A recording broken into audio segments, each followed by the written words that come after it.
জয় গুরু। তাকে অহংয়ে কোষ্ঠীর পাথরে কষা যায় না, কিন্তু তিনি প্রকৃত দিনতারূপে ভেড়ার শিঙে খণ্ড বিখণ্ড হন। হীরক যেমন কয়লা প্রভৃতি আবর্জনায় থাকে, উত্তম রূপে পরিষ্কার না করলে তার জ্যোতি বেরোয় না, তিনি তো তেমনি সংসারে অতি সাধারণ জীবের মতো থাকেন।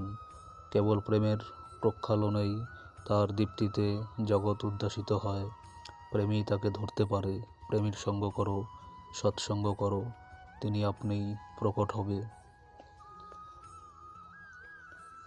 তুমি যদি ভালো থাকো, অন্যেরা যদি হয় নিপাত, তোমার বাঁকা কি সুষ্ঠু রবে, আসবেও কিন্তু তাতে আঘাত।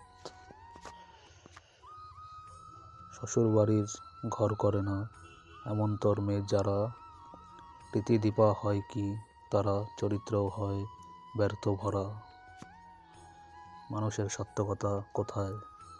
তুমি যত ভালোই হও না, যত ভালোই করো না, তার স্তাবকও যেমন থাকবে, নিন্দকও থাকবে তেমনি। সাধারণত নিন্দকের ক্রূর কটাক্ষে ঘাবড়ে যেও না। সৎ যা তা হতে বিচ্যুত হতে যেও না। চলো নিয়ন্ত্রিত চলনে, দেখুক করুক লোকে মঙ্গল, ফল ভাগী হোক, এই তো তোমার সার্থকতা। তার প্রতি টান এতখানি গভীর ও ধীর হওয়া চাই যে কিছুতেই ছিঁড়বে না, যত পরীক্ষায় আসুক কিছুতেই টলবে না। তাকেই মুখ্য ও একান্ত করে চলতে হবে, তাতে যাই হোক। তুমি তাকে ভালোবাসো, তিনি তোমাকে শক্তি দেবেন।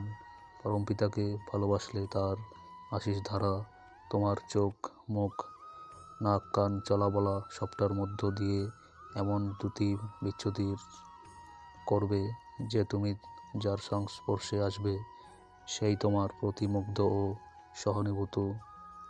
সহানুভূতি সম্পন্ন হয়ে সার্থক বোধ করবে। তুমি কোনো ভয় করো না, তুমি কেবল তাকে ভালোবাসো ও তোমার কাজ করে যাও। জয় গুরু।